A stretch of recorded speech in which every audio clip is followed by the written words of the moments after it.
Assalamualaikum warahmatullahi wabarakatuh.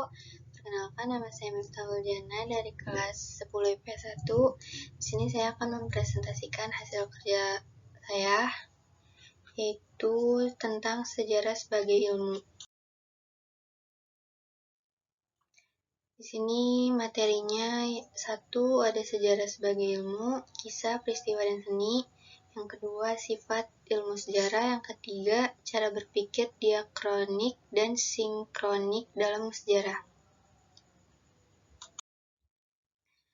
Sejarah sebagai ilmu. Sejarah sebagai ilmu adalah suatu susunan pengetahuan tentang peristiwa dan cerita yang terjadi di masyarakat manusia pada lampau yang disusun secara sistematis dan metodis berdasarkan asas-asas, prosedur, dan metode serta teknik ilmiah yang diakui oleh para pakar sejarah.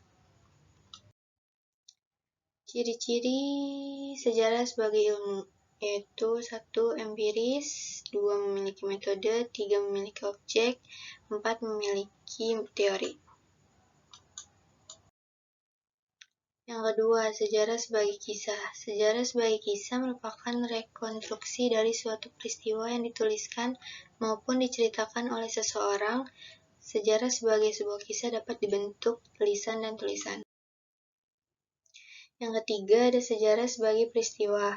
Sejarah sebagai peristiwa maksudnya adalah bahwa sejarah dipandang sebagai kejadian atau peristiwa yang faktual dan benar-benar nyata terjadi dan berlangsungnya di masa yang lampau. Keempat, ada sejarah sebagai seni. Sejarah sebagai seni adalah sejarah yang dikemas sedemikian rupa agar pembaca sejarah tertarik atas informasi kejadian di masa lalu yang disajikan karena unsur keindahan yang disertakan di dalam informasi sejarah, sehingga akan mencapai sasaran penyampaian informasi sejarah. Yang kedua, ada sifat-sifat ilmu sejarah, yaitu 1. Fakta, 2. Diakronis, 3. Unik, dan 4. Empiris. Yang ketiga, ada cara berpikir diakronik dan sinkronik dalam sejarah. Berpikir diakronik merupakan cara berpikir khas sejarah dengan ciri memanjang dalam waktu dan mementingkan proses terjadinya suatu peristiwa.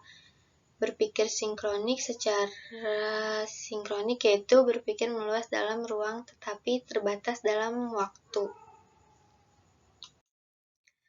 Sekian presentasi dari saya, kurang lebihnya mohon maaf. Wassalamualaikum warahmatullahi wabarakatuh.